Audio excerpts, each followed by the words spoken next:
Andhra Pradesh YSR Congress party రాష్ట్ర అధికార ప్రతినిధి మాజీ క్యాబ్ చైర్మన్ శ్రీ వేల్పుల రవికుమార్ విలేకరుల సమావేశం. ఎన్టీఆర్ జిల్లా జగ్గయ్యపేట నియోజకవర్గం పెనుగంచిప్రోలు గ్రామంలోని ఈ రోజున ఆంధ్రప్రదేశ్ వైఎస్ఆర్ కాంగ్రెస్ పార్టీ రాష్ట్ర అధికార ప్రతినిధి క్యాబ్ చైర్మన్ శ్రీ వేల్పుల రవికుమార్ గారి స్వగ్రామంలో విలేకరుల సమావేశం నిర్వహించారు.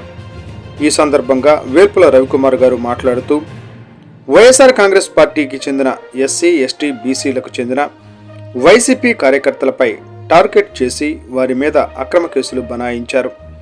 దీనిపై వైఎస్ఆర్ కాంగ్రెస్ పార్టీ తరపున జాతీయ ఎస్సీ కమిషనర్, జాతీయ BC commissioner, national human rights కమిషనర్కు పోలీసులపై ఫిర్యాదు చేస్తాం. అక్రమ కేసులు బనాయించిన వారు, వారి కుటుంబాలు రెక్కాడితే గాని డొక్కాడని నిరుపేద యువకులు, వారిపై కేవలం రాజకీయ కక్షతోనే నాన్ బెయిలబుల్ అక్రమ కేసులు బనాయించారు. నిర్లక్ష్యంగా వ్యవహరించిన పోలీసు అధికారులను సస్పెండ్ చేయాలి. 500 మంది పోలీసులు అనవసరంగా నియమించి తిరునాళ్ల కార్యక్రమాన్ని రసాబసా చేశారు. తిరునాళ్లలో జాయింట్ వీల్కు సంబంధించినటువంటి తొట్టి ఊడిపడి ఒక వ్యక్తి మరణించి మరొకరు తీవ్రంగా గాయపడ్డారు. దీనికి స్థానిక ఎస్ఐ, సిఐ బాధ్యత వహించాలి. పుట్టింటి పసుపు కుంకుమలు అమ్మవారికి ఎక్కువ భాగం కింద పడిపోవడానికి పోలీస్ శాఖ తీవ్ర నిర్లక్ష్య వైఖరి కారణం. దీనికి బాధ్యులైన వారిని సస్పెండ్ చేయాలి. 3 గంటల పాటు వైఎస్ఆర్ కాంగ్రెస్ పార్టీకి చెందిన ప్రభా బండ్లను ఉద్దేశపూర్వకంగా నిలిపివేసి తెలుగుదేశం పార్టీ వారి వైఎస్ఆర్ కాంగ్రెస్ పార్టీ ప్రభా బండలపై పోలీసుల సహకారంతో దాడి జరిగింది. తెలుగుదేశం పార్టీ నాయకులు చెప్పినట్లుగా పోలీసులు డ్యూటీ చేశారు. రానున్న పంచాయతీ ఎన్నికలను దృష్టిలో పెట్టుకుని గ్రామంలో నిరుపేద వర్గాలకు చెందిన యువకులను కొందరు నాయకుల సహకారంతో అక్రమ కేసుల్లో ఇరికించారు. జైలుకు వెళ్లిన వారు ఎవరూ రాళ్లు విసరలేదు.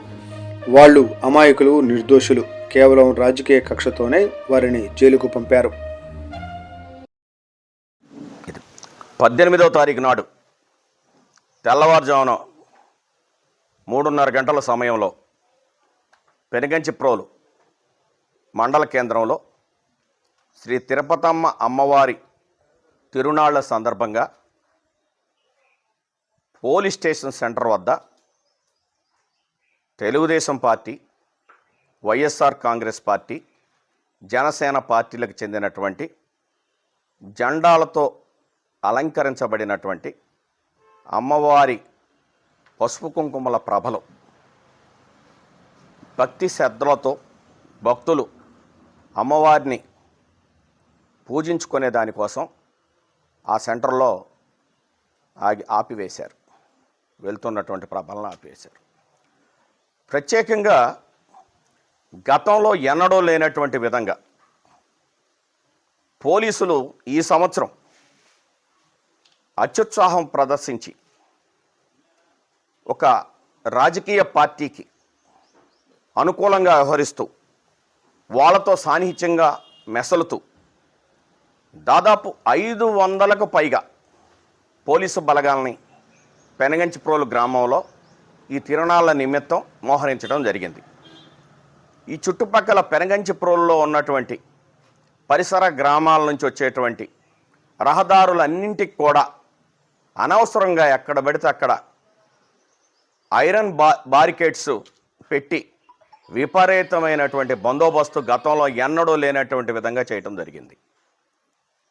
వాస్తవంగా పెనుగంచిప్రోలు గ్రామంలో ఎప్పుడు కూడా తిరుపతమ్మ అమ్మవారి తిరునాళ్ల సందర్భంగా ప్రబల ఊరేగింపు అత్యంత భక్తి శ్రద్ధలతో చాలా ప్రశాంతంగా నిర్వహిస్తుంటారు. కానీ ఈ సంవత్సరం ఉద్దేశపూర్వకంగా ఈ ప్రాంతంలోని పోలీసు యంత్రాంగం జగ్గయ్యపేట సర్కిల్, నందిగామ సర్కిల్కి సంబంధించినటువంటి పోలీసు యంత్రాంగం, నందిగామ సబ్ డివిజన్కి సంబంధించినటువంటి పోలీసు యంత్రాంగం పూర్తిగా అధికార పక్షానికి పూర్తిగా అనుకూలంగా వ్యవహరిస్తూ ఈ యొక్క బందోబస్తును నిర్వహించడం జరిగింది. వైఎస్ఆర్ కాంగ్రెస్ పార్టీకి చెందినటువంటి ప్రభల్ని 3 గంటల పాటు, దాదాపు 3 గంటల పాటు పోలీస్ స్టేషన్ సెంటర్లో నిలవరించడం జరిగింది. ఎంత రిక్వెస్ట్ చేసినా కూడా తెలుగుదేశం పార్టీ ప్రభలు మొత్తం వెళ్ళిపోయిన తర్వాతనే మీరు అని చెప్పేసి అనేక గ్రామాల నుంచి వచ్చినటువంటి ప్రభల్ని, తెలుగుదేశం పార్టీ ప్రభల్ని వాళ్ళు స్వాగత సత్కారాలతో, గౌరవ మర్యాదలతో సాగనంపేటువంటి కార్యక్రమం చేశారు. వైఎస్ఆర్సీపీ శ్రేణులు మాత్రం అడ్డుకున్నారు. అనవసరంగా 3 గంటల పాటు పెనుగంచిప్రోలు పోలీస్ స్టేషన్ సెంటర్లో ప్రభల్ని నిలువరించడం వల్ల కొన్ని తెలుగుదేశం పార్టీకి చెందినటువంటి ప్రభలకు ఉన్నటువంటి డీజేల ద్వారా వాళ్ళని అక్కడి నుంచి పోనివ్వలేదు. వాళ్ళని కూడా ఆపేసి, తెలుగుదేశం పార్టీ డీజేలను కూడా ఆపి, వాళ్ళు వైఎస్ఆర్ కాంగ్రెస్ పార్టీని తిడుతూ అసభ్యకరమైనటువంటి వాయిస్ రికార్డ్స్ ప్లే చేస్తున్నా కూడా పోలీసులు నిర్వహించలేదు. దీంతో ఇరు వర్గాల మధ్య చిన్న వివాదం ఏర్పడింది. ఈ సందర్భంగా తెలుగుదేశం పార్టీ వారు వైఎస్ఆర్ కాంగ్రెస్ పార్టీ శ్రేణుల్ని రెచ్చగొడుతూ, బూతులు తిడుతూ, అసభ్యకరమైన సైగలు చేస్తూ, చాలా దుర్మార్గంగా అసభ్యకరమైనటువంటి పదజాలంతో మాట్లాడేటువంటి సమయంలో ఇరు వర్గాల మధ్య ఘర్షణ జరిగింది. ఘర్షణ జరుగుతున్నటువంటి ప్రారంభ దశలో అనేక మంది పోలీసులు అక్కడ ఉన్నా కూడా తెలుగుదేశం శ్రేణుల్ని నియంత్రించడం కానీ, వాళ్ళని అక్కడి నుంచి పంపించి వేయటం కానీ చేయలేదు. పోలీస్ యంత్రాంగం ఏం చేస్తుంది? ఇవన్నీ కూడా క్లియర్గా వీడియో విజువల్స్ ఉన్నాయి. అటు వైఎస్ఆర్సీపీ, ఇటు టీడీపీ ఇరు వర్గాలు కూడా వాటర్ బాటిల్స్ ఇసురుకోవటం, అవి ఇవి ఇసురుకోవటం జరిగింది. పోలీసులు ఏకపక్షంగా వ్యవహరిస్తూ వాటిని నివారించకుండా చాలా అన్యాయంగా వాళ్ళు వ్యవహరించడం వల్లనే ఈ ఘర్షణలు ఉధృతమైంది. వాస్తవంగా పోలీసులకి కొంతమందికి గాయాలు జరిగినాయి. వైఎస్ఆర్ కాంగ్రెస్ పార్టీ శ్రేణులకు కూడా చాలామందికి దెబ్బలు తగిలినాయి. కానీ అక్కడ జరిగినటువంటి సంఘటన వేరు, పోలీసులు చిత్రీకరించినటువంటి సంఘటన వేరు. కొన్ని పచ్చ మీడియా కొందరు కావాలని, ఇది వైఎస్ఆర్ కాంగ్రెస్ పార్టీ వాళ్ళే తెలుగుదేశం పోలీసుల మీద దౌర్జన్యం చేశారు, రాళ్లు విసిరారని చెప్పేసి కావాలని పచ్చ మీడియా దాన్ని హైలైట్ చేయటం, దానికి పోలీసులు వంతబాటం, ప్రభుత్వం వంతబాటం, అన్యాయంగా అక్కడ నిలబడి ఉన్నటువంటి వైఎస్ఆర్సీపీ ఎస్సీ, ఎస్టీ, బీసీ మైనార్టీలకు చెందినటువంటి పేద వర్గాలకు చెందినటువంటి ఆ కార్యకర్తల్ని అన్యాయంగా ఈ కేసులో ఇరికించడం జరిగింది. నేను ఈరోజు గౌరవ హోంమంత్రి గారిని నేను డిమాండ్ చేస్తున్నాను, దీని మీద జ్యుడిషియల్ ఎంక్వైరీ చేయించండి. పోలీసులు చేసినటువంటి తప్పేంటో అర్థం అవుద్ది. అక్కడ ఎవరి మీద అక్కడ దౌర్జన్యానికి పాల్పడ్డారు. ఇది 2 పార్టీల ఘర్షణని వైఎస్ఆర్సీపీ పోలీసు ఘర్షణగా మీరు ఎలా మారుస్తారు? ఎస్సీ, ఎస్టీ, బీసీల మీదనే మీరు కేసులు ఎందుకు కడతారు? ఏం ప్రభుత్వం ఇది? మంచి ప్రభుత్వం అని చెప్తున్నారు. ఇదేనా మంచి ప్రభుత్వం? పేద వర్గాల మీద అన్యాయంగా కేసులు పెట్టడం మంచి ప్రభుత్వమా? ఈరోజు మీరు అరెస్ట్ చేసి జైలుకి పంపించినటువంటి వాళ్ళందరూ కూడా రెక్కాడితే డొక్కాడనటువంటి పేద వైఎస్ఆర్సీపీ కార్యకర్తలు, కొంతమంది రాజకీయాలకు అతీతమైనటువంటి వ్యక్తులు కూడా ఉన్నారు. మీరు ఎందుకు ఈ విధమైనటువంటి చేశారు? పోలీసులు ఎటుపక్క ఉన్న వాళ్ళకి దెబ్బలు తగిలినాయి, వైఎస్ఆర్ పక్కన ఉన్నటువంటి వాళ్ళకి ఏ విధంగా దెబ్బలు తగిలినాయి? వైఎస్ఆర్ కాంగ్రెస్ పార్టీ శ్రేణులు అంటూ ఉన్నటువంటి పోలీసులకు దెబ్బలు ఎలా తగిలినాయి? ఎవరి సిద్ధ తగిలినాయి? ఎటు నుంచి వచ్చి రాళ్లు తగిలినాయి? దీనికి మీరు వివరణ ఇవ్వాల్సిన అవసరం ఉంది. మేము వదిలిపెట్టాం. ఈ సంఘటన నేషనల్ ఎస్సీ, ఎస్టీ కమిషన్ దృష్టికి తీసుకెళ్తాం, నేషనల్ బీసీ కమిషన్ దృష్టికి తీసుకెళ్తాం, నేషనల్ హెచ్ఆర్సీ కమిషన్ దృష్టికి తీసుకెళ్తాం. దీని మీద జ్యుడిషియల్ ఎంక్వైరీ వేయాల్సిందే, నిజాలు తేల్చాల్సిందే. పోలీసుల నిర్లక్ష్య వైఖరి, పోలీసుల పక్షపాత వైఖరి, పోలీసుల అక్కడ ఏదైతే వాళ్ళు చేసినటువంటి చర్యలు ఉన్నాయో వాటన్నిటి మీద కూడా విచారణ చేశారు. ఈరోజు చూడండి, మీరు కూడా ధర్మం అయితే, న్యాయం అయితే, నిజాయితీ ఉంటే జర్నలిజం అనేది సిపి కార్యకర్తలు, కొంతమంది రాజకీయాలకు అతీతమైనటువంటి వ్యక్తులు కూడా ఉన్నారు. మీరు ఎందుకు ఈ విధమైనటువంటి చేశారు? పోలీసులు ఎటుపక్క ఉన్న వాళ్ళకి దెబ్బలు తగిలినాయి, వైఎస్ఆర్ పక్కన ఉన్నటువంటి వాళ్ళకి ఏ విధంగా దెబ్బలు తగిలినాయి? వైఎస్ఆర్ కాంగ్రెస్ పార్టీ శ్రేణులు అంటూ ఉన్నటువంటి పోలీసులకు దెబ్బలు ఎలా తగిలినాయి? ఎవరి సిద్ధ తగిలినాయి? ఎట్నుంచి వచ్చి రాళ్ళు తగిలిని? దీనికి మీరు వివరణ ఇవ్వాల్సిన అవసరం ఉంది. మేము వదిలిపెట్టాం. ఈ సంఘటన నేషనల్ ఎస్సీ ఎస్టీ కమిషన్ దృష్టికి తీసుకెళ్తాం, నేషనల్ బీసీ కమిషన్ దృష్టికి తీసుకెళ్తాం, నేషనల్ హెచ్ఆర్సీ కమిషన్ దృష్టికి తీసుకెళ్తాం. దీని మీద జ్యుడిషియల్ ఎంక్వైరీ వేయాల్సిందే, నిజాలు తేల్చాల్సిందే. పోలీసుల నిర్లక్ష్య వైఖరి, పోలీసుల పక్షపాత వైఖరి, పోలీసుల అక్కడ ఏదైతే వాళ్ళు చేసినటువంటి చర్యలు ఉన్నాయో వాటన్నిటి మీద కూడా విచారణ జరపాలి. మా కార్యకర్తలు ఈరోజు మీరు అన్యాయంగా జైలుకు పంపించారు. వాళ్ళ చేతుల్లో రాళ్ళు ఉన్నాయా? వాళ్ళు రాళ్ళు ఇసిరారా? రాళ్ళు ఇసిరినట్టు మీ దగ్గర వీడియోలు ఏమైనా ఉన్నాయా? మీ దగ్గర ఆధారాలు ఏమైనా ఉన్నాయా అని చెప్పేసి నేను ఈరోజు మిమ్మల్ని నేను డిమాండ్ చేస్తున్నాను. చిత్తశుద్ధి ఉంటే ఈరోజు ఈ సంఘటన మీద ఎటువంటి విచారణకైనా మేము సిద్ధంగా ఉన్నాం. ఇది కేవలం గ్రామంలో ఉన్నటువంటి కొంతమంది తెలుగుదేశం పార్టీ నాయకులు వాళ్ళ చేతుల్లో మీరు పావులుగా మారిపోయి అన్యాయంగా అక్రమంగా మా పార్టీ కార్యకర్తల మీద మీరు తప్పుడు కేసులు పెట్టారని చెప్పేసి నేను ఈ సందర్భంగా తెలియజేస్తున్నాను. మా దగ్గర కూడా వీడియోలు ఉన్నాయి, మా దగ్గర కూడా విజువల్స్ ఉన్నాయి.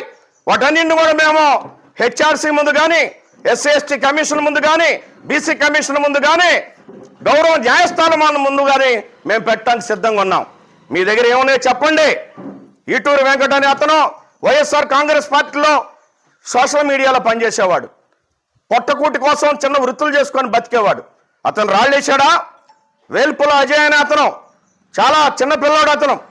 అతను వాళ్ళ నాన్న పెరాలసిస్ వచ్చింది, వాళ్ళ అమ్మ అతనికి సేవలు చేయాలి. ఆ అజయ్ కుమార్ అనే అతను ఈరోజు కూలికి వెళ్ళి కూలి తీసుకొస్తేనే ఆ కుటుంబం వెళ్ళేటువంటి పరిస్థితి ఉంది. అట్లానే దారా గౌతమ్ అనే అతను తండ్రి లేడు, తల్లి కూలి ఇతర కష్టం మీద నా కుటుంబాన్ని గడపాలి. అతన్ని అన్యాయంగా అరెస్ట్ చేశారు. ఊళ్ళో పూజారి ఉన్నాడు, అతను అసలు ఈ గొడవలకు సంబంధం లేదు. అక్కడ ఉత్సవాన్ని చూడటానికి వస్తే ఆ పూజారి కొడుకును కూడా మీరు అన్యాయంగా పెట్టారు. ఇంకా వేరే పూజారులు ఉన్నారు, ఆ పూజారి కొడుకులను కూడా మీరు అన్యాయంగా పెట్టారు. ఏంటండి ఇది? అసలు ఏంటండి ఇది?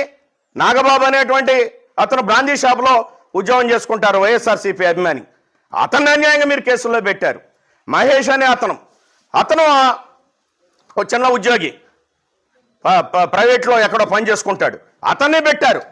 ఏంటిది? తెలుగుదేశం పార్టీ వాళ్ళని ఎవరైనా మీరు అరెస్ట్ చేశారా? తెలుగుదేశం పార్టీ వాళ్ళు అక్కడ లేరా? తెలుగుదేశం పార్టీ వాళ్ళు రాళ్ళు ఇస్తలేదా?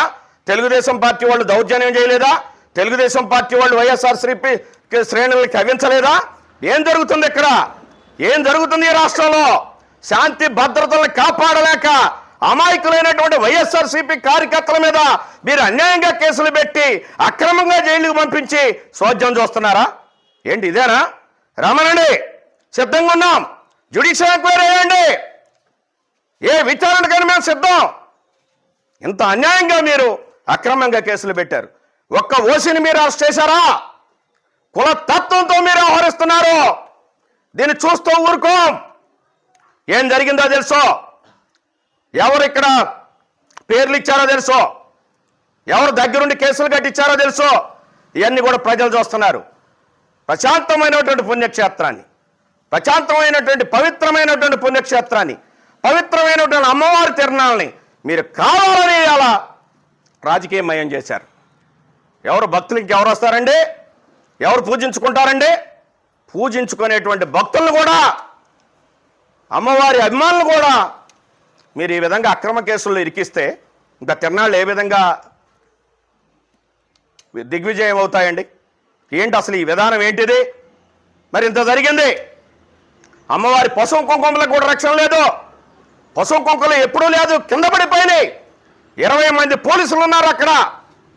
పోలీసుల దుస్తుల మీద, పూజారుల దుస్తుల మీద, ఎండోమెంట్ సిబ్బంది దుస్తుల మీద పశువు కుంకుమలు 3 వంతులు పశువు కుంకుమలు కింద పడిపోయేటువంటి పరిస్థితి. ఒక్క పిరిగిడ మాత్రం ఆ పశువు కుంకుమలు దాంట్లో మిగిలిపోయాయి. ఏది దీని మీద విచారణ? ఏది? దీనికి బాధ్యులను శిక్షించారా?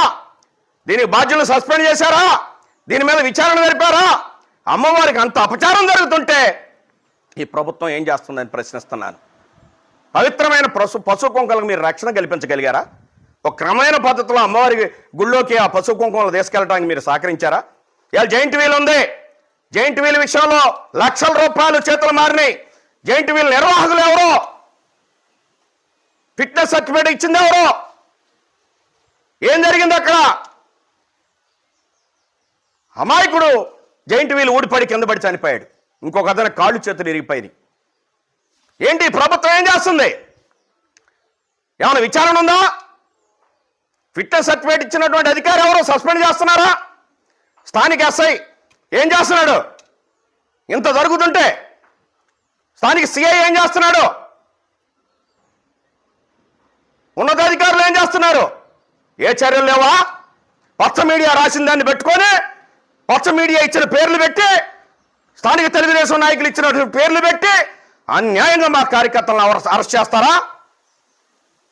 మర్యాద కాదు ఇది. మీకు పద్ధతి మార్చుకోండి. ఎప్పుడు ఈ ప్రభుత్వాలే ఉండవు. ఈ ప్రభుత్వాలే శాస్త్రం కాదు. అరాచకానికి, హింసకి, అక్రమ కేసులకి మీరు దారి చూపిస్తే అదే పునరావృతం అవుద్ది. మీరు జైలుకి వెళ్ళే రోజు ఒకటి ఉంది. మీరు ఎలాంటి పనులు చేస్తారో రేపు అలాంటి పనులే చేయమని చెప్పి మీరు ప్రోత్సహిస్తున్నారు. ఎన్నేళ్ళు ఉంటుంది ఈ ప్రభుత్వం? ఇక్కడ భయపడేవాడు ఎవరు? వైఎస్ఆర్సీపీని అన్యాయంగా అక్రమ కేసులు పెట్టి నాశనం చేయాలనుకుంటే అది మీ వల్ల కాదని చెప్పేసి ఈ సందర్భంగా తెలియజేస్తున్నాను. హోంమంత్రి గారు సోదరి, ఆమె ఎస్సీ మహిళే. అమ్మా ఇక్కడ తప్పుడు ప్రైవేట్లో ఎక్కడో పని చేసుకుంటాడు, అతన్నే పెట్టారు. ఏంటిది? తెలుగుదేశం పార్టీ వాళ్ళని ఎవరినైనా మీరు అరెస్ట్ చేశారా? తెలుగుదేశం పార్టీ వాళ్ళు అక్కడ లేరా? తెలుగుదేశం పార్టీ వాళ్ళు రాళ్ళు ఇసరలేదా? తెలుగుదేశం పార్టీ వాళ్ళు దౌర్జన్యం చేయలేదా? తెలుగుదేశం పార్టీ వాళ్ళు వైఎస్ఆర్సీపీ శ్రేణుల్ని కవించలేదా? ఏం జరుగుతుంది ఇక్కడ? ఏం జరుగుతుంది ఈ రాష్ట్రంలో? శాంతి భద్రతలను కాపాడలేక అమాయకులైనటువంటి వైఎస్ఆర్సీపీ కార్యకర్తల మీద మీరు అన్యాయంగా కేసులు పెట్టి అక్రమంగా జైలుకు పంపించి సోద్యం చూస్తున్నారా? ఏంటి ఇదేనా? రమణండి, సిద్ధంగా ఉన్నాం. జ్యుడిషియల్ ఎంక్వైరీ చేయండి. ఏ విచారణకైనా మేము సిద్ధం. ఇంత అన్యాయంగా మీరు అక్రమంగా కేసులు పెట్టారు. ఒక్క ఓసిని మీరు అరెస్ట్ చేశారా? కుల తత్వంతో మీరు వ్యవహరిస్తున్నారు. దీన్ని చూస్తూ ఊరుకోం. ఏం జరిగిందో తెలుసో, ఎవరు ఇక్కడ పేర్లు ఇచ్చారో తెలుసో, ఎవరు దగ్గరుండి కేసులు కట్టించారో తెలుసో, ఇవన్నీ కూడా ప్రజలు చూస్తున్నారు. ప్రశాంతమైనటువంటి పుణ్యక్షేత్రాన్ని, ప్రశాంతమైనటువంటి పవిత్రమైనటువంటి పుణ్యక్షేత్రాన్ని, పవిత్రమైనటువంటి అమ్మవారి తిరణాలని మీరు కావాలని అలా రాజకీయమయం చేశారు. ఎవరు భక్తులకి ఎవరు వస్తారండి? ఎవరు పూజించుకుంటారండి? పూజించుకునేటువంటి భక్తులను కూడా, అమ్మవారి అభిమానులు కూడా మీరు ఈ విధంగా అక్రమ కేసుల్లో ఇరికిస్తే ఇంకా తిరణాళ్ళు ఏ విధంగా దిగ్విజయం అవుతాయండి? ఏంటి అసలు ఈ విధానం ఏంటిది? మరి ఇంత జరిగింది. అమ్మవారి పశువు కుంకుమలకు కూడా రక్షణ లేదు. పశువు కుంకుమలు ఎప్పుడూ లేదు, కింద పడిపోయినాయి. 20 మంది పోలీసులు ఉన్నారు అక్కడ. పోలీసుల దుస్తుల మీద, పూజారుల దుస్తుల మీద, ఎండోమెంట్ సిబ్బంది దుస్తుల మీద పశువు కుంకుమలు 3 వంతులు పశువు కుంకుమలు కింద పడిపోయేటువంటి పరిస్థితి. ఒక్క పిరిగిడ మాత్రం ఆ పశువు కుంకుమలు దాంట్లో మిగిలిపోయాయి. ఏది దీని మీద విచారణ? ఏది? దీనికి బాధ్యులను శిక్షించారా? దీనికి బాధ్యులను సస్పెండ్ చేశారా? దీని మీద విచారణ జరిపారా? అమ్మవారికి అంత అపచారం జరుగుతుంటే ఈ ప్రభుత్వం ఏం చేస్తుందని ప్రశ్నిస్తున్నాను. పవిత్రమైన పశువు కుంకుమలకు మీరు రక్షణ కల్పించగలిగారా? ఒక క్రమమైన పద్ధతిలో అమ్మవారి గుళ్ళోకి ఆ పశువు కుంకుమలు తీసుకెళ్ళడానికి మీరు సహకరించారా? ఇవాళ జైంట్ వీల్ ఉంది. జైంట్ వీల్ విషయంలో లక్షల రూపాయలు చేతులు మారినాయి. జైంట్ వీల్ నిర్వాహకులు ఎవరో? ఫిట్నెస్ సర్టిఫికేట్ ఇచ్చింది ఎవరో? ఏం జరిగింది అక్కడ? అమాయకుడు జైంట్ వీల్ ఊడిపడి కింద పడి చనిపోయాడు. ఇంకొక అతను కాళ్ళు చేతులు ఇరిగిపోయింది.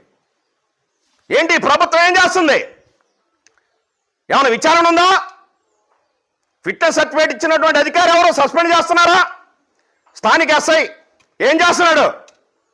ఇంత జరుగుతుంటే స్థానిక సిఐ ఏం చేస్తున్నాడు?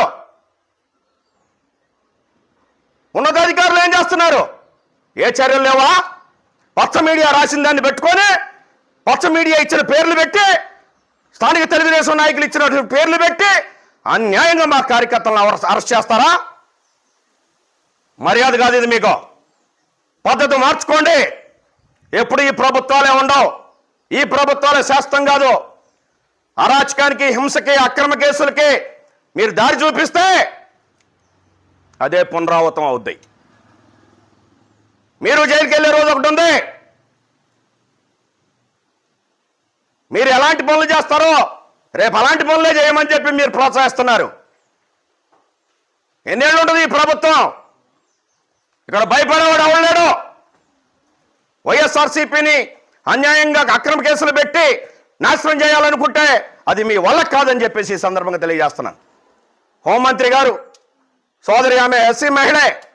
అమ్మా, ఇక్కడ తప్పుడు రాజకీయం నడుస్తుందమ్మా, మీరు గమనించండి. హై లెవెల్ కమిటీ వేయండి. ఇక్కడ నిర్లక్ష్యానికి గురైనటువంటి ఎస్ఐని, సిఐని సస్పెండ్ చేయండి. విచారణ జరపండి. అక్రమ కేసులు వెలికితీయండి. అన్యాయంగా జైలుకి పంపించిన వాళ్ళని విడుదల చేయండి. తప్పుడు సెక్షన్లని మార్చండి. మీరు న్యాయం చేయండి పేద వర్గాలకి. ఏంటిది చూస్తూ ఊరుకోవాలా? పేద పిల్లలు ఏడుస్తున్నారు, నా వెనక కూర్చున్నారు, వాళ్ళ తల్లిదండ్రులు, వాళ్ళ భార్యలు ఏడుస్తున్నారు. వీళ్ళ ఉసురు తగులుతుంది మీకు. ఏమిటిది ఈ విధానం? వదిలిపెట్టాం మేము. ఎక్కడి దాకైనా పోరాడతాం. ఈరోజే మేము ఎస్సీ ఎస్టీ కమిషన్ దృష్టికి తీసుకెళ్తున్నాం, నేషనల్ బీసీ కమిషన్ దృష్టికి తీసుకెళ్తున్నాం, హెచ్ఆర్సీ దృష్టికి తీసుకెళ్తాం. ప్రభుత్వాన్ని కూడా మేము డిమాండ్ చేస్తున్నాం. అత్యున్నతమైనటువంటి ఒక రిటైర్డ్ జడ్జి చేత కమిషన్ వేయించండి. నేను చూపిస్తున్నాను, ఈరోజు మీకు వీడియో చూపిస్తున్నాను. వీడియోలో స్పష్టంగా ఉంది, రెండు పార్టీలకు చెందిన వారు వేసుకున్నారు రాళ్ళు. పచ్చ మీడియా కేవలం వైఎస్ఆర్సీపీ పోలీసుల మీద దౌర్జన్యం చేసిందని చెప్తున్నారు. ఆ పచ్చ మీడియా చూపిస్తున్నాను ఈ వీడియో. కళ్ళుంటే ఆ పచ్చ మీడియాను చూడమానండి. తెలుగుదేశం వాళ్ళు వేయట్లేదా? దీంట్లో చూడమానండి. ఏంటిది? మీరు ఏది రాస్తే అదే కేసా? మీరు ఏది పబ్లిష్ చేస్తే అదే కేసా? న్యాయం లేదా? ధర్మం లేదా? చట్టం లేదా? రాజ్యాంగం లేదా? ప్రజాస్వామిక హక్కులు లేవా? అమ్మవారిని ఎవరు పూజించుకోవద్దా? నిలదీస్తాం, కోర్టుల్లో నిలదీస్తాం మిమ్మల్ని. మీరు చేస్తున్నటువంటి అక్రమ కేసులకు పులి స్టాప్ పెడతాం. ఈ విషయంలో వైఎస్ఆర్ పార్టీని చూస్తూ ఊరుకోదని హెచ్చరిస్తున్నాం. మీ ప్రవర్తన మార్చుకోండి. అన్యాయంగా ఏ ఒక్క కార్యకర్తను అరెస్ట్ చేసినా మేము ఊరుకోం. బేషరత్తుగా మీరు ఆ దుర్మార్గపు సెక్షన్లని తొలగించి అన్యాయంగా పంపించినటువంటి వాళ్ళని విడుదల చేయాలని చెప్పేసి ఈ సందర్భంగా నేను డిమాండ్ చేస్తున్నాను.